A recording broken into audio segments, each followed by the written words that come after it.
semuanya mempunyai usaha yang sama.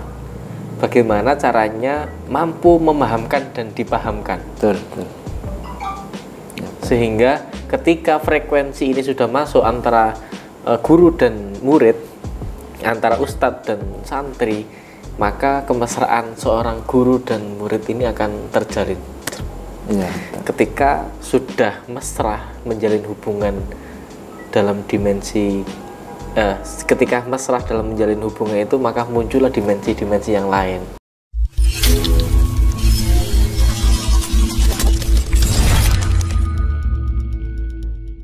Guru itu dalam rangka mentashih. Ya, betul, betul. Kalau sederhananya mentashih itu meluruskan. Ya, meluruskan. Apa yang telah difahami oleh santri itu kan nggak semuanya kadang benar, nggak semuanya lurus, maka butuh yang namanya guru dalam rangka mentashih pemahaman itu, nih. Iya, betul. Nah, kadang kita hari ini di era disruption, di mana informasi bebas didapatkan dan bebas memberikan informasi, itu kan menjadi kebingungan tersendiri buat teman-teman yang ingin belajar misalkan tentang Islam. Maka hal seperti itu kadang menjadi keliru, ya kan? Iya, betul. Kelirunya adalah karena tidak punya guru yang karena misalkan kayak gini, informasi ini belum tentu benar.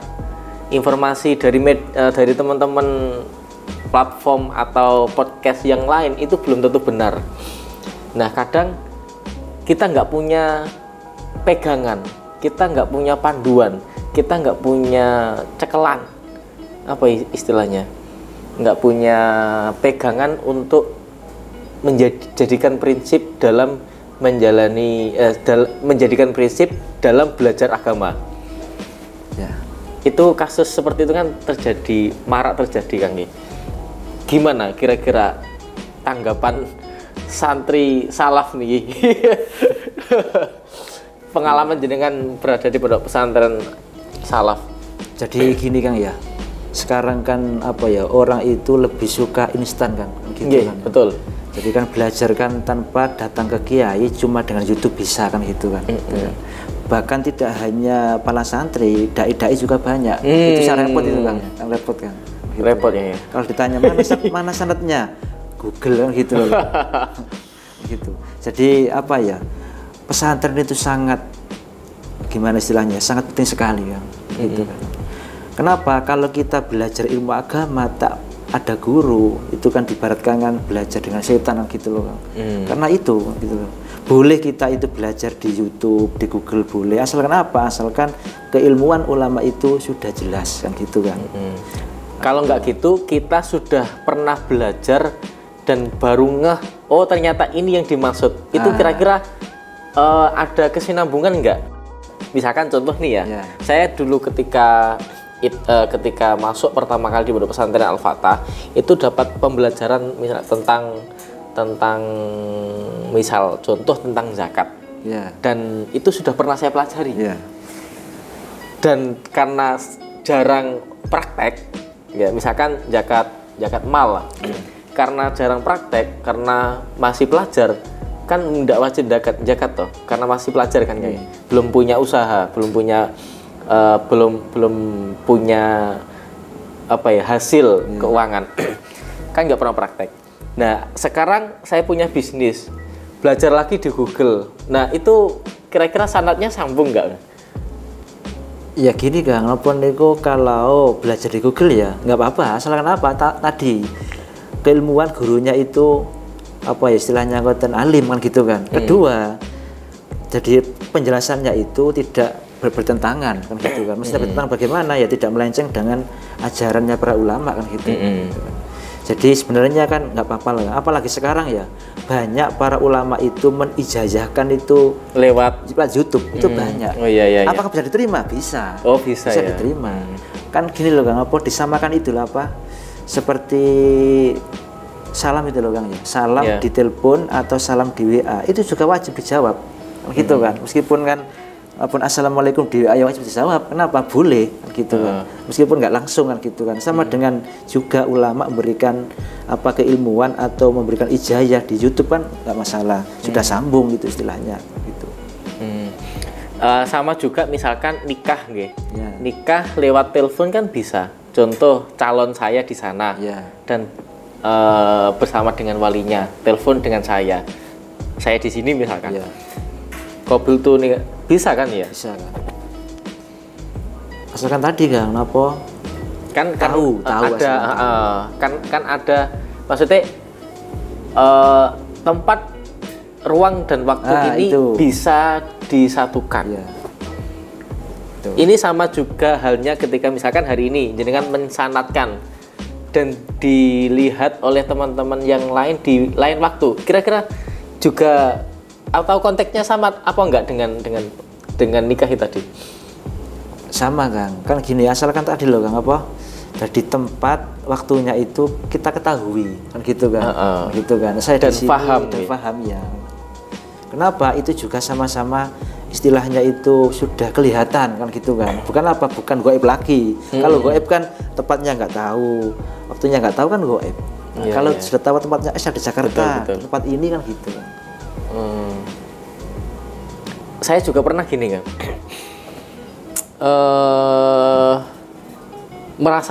merasakan pernah mimpi gitu. Jadi ceritanya gini, saya belajar ilmu, saya belajar di YouTube, bukan belajar di YouTube, mendengarkan video Gus Baha. Setelah itu mimpi dengan beliau, ngaji bareng ini kayak gini, baca maknani kitab. Setelah itu muncul video selanjutnya yang saya dengarkan itu bahwa inti dari pembahasan itu sambungnya sanad ini tidak hanya sambungnya sanad keilmuan itu tidak hanya saat bertemu saja, tapi bisa melalui mimpi. Nah kayak gitu itu gimana kan? Bukan sambung sanadnya ilmu, sambung sanad keguruan maksudnya. Jadi gini Kang, intinya kan apa? Jenengan kan pernah kan ngaji di YouTube bersama Gus Baha gitu ya. Yeah. Nah, terus ketika selesai mengaji terus sampai tidur gitu ya. Yeah. Terus bermimpi kepada beliau. Yeah. Ya. Terus yang Anda inginkan itu bagaimana itu?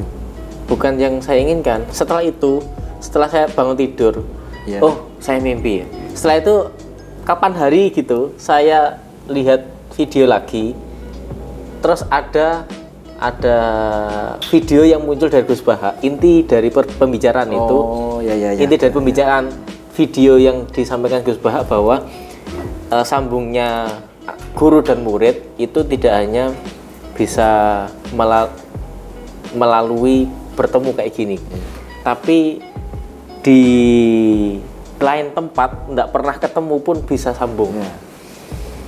Itu bisa Kang, bisa sekali Kang. Jadi apa ya? Jadi kan banyak nih, nggak pernah bertemu beliau kan gitu kan, nggak pernah bertemu ulama ini, tapi pernah dalam mimpi itu mendapat ijazah. Nah, itu bagaimana kan boleh kan? Boleh ya. Gitu kan. Jadi apa ya istilahnya kan beliau itu tidak hanya mendidik dohirnya kan gitu kan. Istilahnya kan batinnya kan bisa. Gitu. Iya. Gitu. Nice.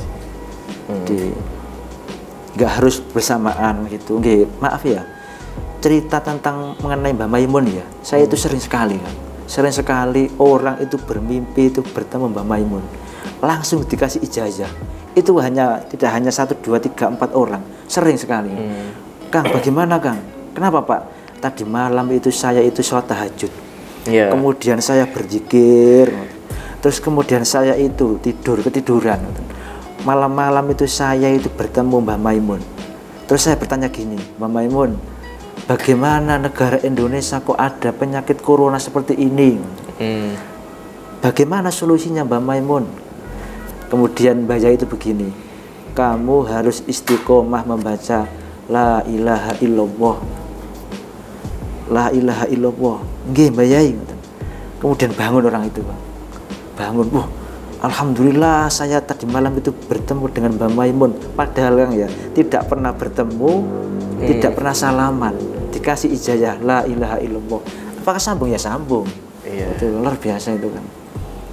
Karena di dunia pesantren itu kan tidak hanya ada dimensi nyata kayak gini gitu. Iya. Kita percaya bahwa ada dimensi yang lain. Betul. Betul. Biasa kalau sederhananya dimensi ruhiyah. Ya, betul. Jadi apa ya, sama dengan di Pondok Siman dulu Kang. Mungkin saya juga mengalami, mungkin jenengan juga mengalami Kang. Betul. Dalam mimpi itu kadang bertemu dengan Yai Majid yang memberikan pengarahan, memberikan bimbingan. Sering ya? Sering, itu Kang. Itulah apa itu enaknya santri seperti itu. Gitu. Alhamdulillah kita pernah nyantri kan, Alhamdulillah, alhamdulillah. Dan ini ndak didapatkan oleh semua orang. Iya, betul. Kesempatan seperti ini kita mempunyai kita apa ya? Kita masuk dalam circle ini, komunitas ini itu ndak semua orang bisa merasakannya. Betul, betul. Makanya ketika berkumandang hari santri itu gimana ya? Ya nggak apa-apa sih orang merasa menjadi santri, tapi kan lagi-lagi yang memang benar-benar santri, maksudnya yang masuk dalam circle yang seperti ini tuh loh, itu kan nggak semua orang. Bahkan mereka yang mondok lama pun misalkan itu belum tentu. Iya, betul. Karena membangun hubungan dimensi ruhiyah itu perlu proses yang soro ya. Soro itu bahasanya apa? Melelahkan dan sulit. Kadang juga ndak perlu susah-susah tapi langsung dapat. Ya bisa juga dikatakan kayak semacam apa ya? Hidayah. Ya, betul. Atau gimana Kang? Diluruskan, aku salah Kang. Kadang orang ngecopros kayak gini kan malah akeh salah ya. Tugas jenengan meluruskan saya ya. Jadi apa ya, itulah Kang, apa itu baiknya santri seperti itu. Kenapa? Ada kesambungan dengan guru kita kan gitu kan. Iya. Apa ya, kadang-kadang kan ya, nggak kadang-kadang lah, guru itu sering mendidik itu tidak dohir, tapi ya, kan tadi kan, nah itu yang itu sering poinnya. itu. Jadi itu apa? Itu kebanyakan itu hanya dialami seorang santri. Kalau, maaf ya, saya bukan apa ya, bukan mengkritik mboten gitu. Kalau kita di SMP, di SMA kan apa ya istilahnya kan jarang sekali seperti itu kan gitu kan. Saya bermimpi bertemu guru matematika, ijazah kan enggak loh. Kan gitu kan. Iya. Itu ya. Tapi ya nggak bagus juga kan gitu kan. Sebenarnya bisa. Ya, jika memang gurunya ini mempunyai feel, mempunyai rasa, mampu mengarahkan siswa-siswinya untuk masuk di dalam dimensi itu. Semua orang kan mempunyai potensi itu Kang ya. Betul. Tapi kadang orang itu tidak memanfaatkan itu atau tidak berhasil masuk di dalam dimensi itu. Sebenarnya kan ngajar di sekolah juga toh. Iya. Pernah merasakan kayak gitu nggak? Sebagai sosok guru, kan dulu sebagai sosok santri ya, sekarang sebagai sosok guru. Enggak, sekarang jadi kan kesibukannya apa? Ya di pondok kan, di pondok ya di sekolah. Kalau malam di pondok, kalau pagi kan di sekolah formal gitu kan. Masya Allah. Tapi saya bersyukur kan, beneran bersyukur kan. Mungkin lah barokahnya mondok itu kan, mungkin gitu kan. Jadi kan apa ya, ilmunya kan bisa diamalkan kan gitu kan. Meskipun apa ilmu saya nggak banyak kan, sedikit kan bisa diamalkan gitu kan. Mungkin barokahnya pondok kan gitu. Apalagi ilmu agama, ini luar biasa sekali kan, betul kan. Ketika ngajar ilmu agama itu ada keistimewaan bener kan. Kenapa? Karena nanti sambung ke akhirat juga kan gitu kan. Itu oke-nya kan. Gitu kan. Meskipun belajar apa ya umum itu ya bisa, maupun sampai ke akhirat juga bisa, tergantung niatnya kan gitu kan. Tapi kalau agama kan mendidik akhlak loh kan, gitu kan. untuk menjadi orang yang benar-benar takwa itu kan dengan agama loh, gitu kan. Ya kalau bagusnya ya juga agama juga bisa, umum juga bisa kan gitu, seharusnya kan gitu kan. Gitu. Jadi ilmu agama itu sangat luar biasa. Mungkin apa ya? Kalau kita santri kan tadi kan bisa merasakan kan gitu kan. Bagaimana kita merasakan tidak bisa kita ukur. Itulah kenikmatan ilmu agama seperti itu. Dan tutorial itu nggak bisa diulang. Ya, betul. Caranya. Betul. Semua orang punya cara masing-masing.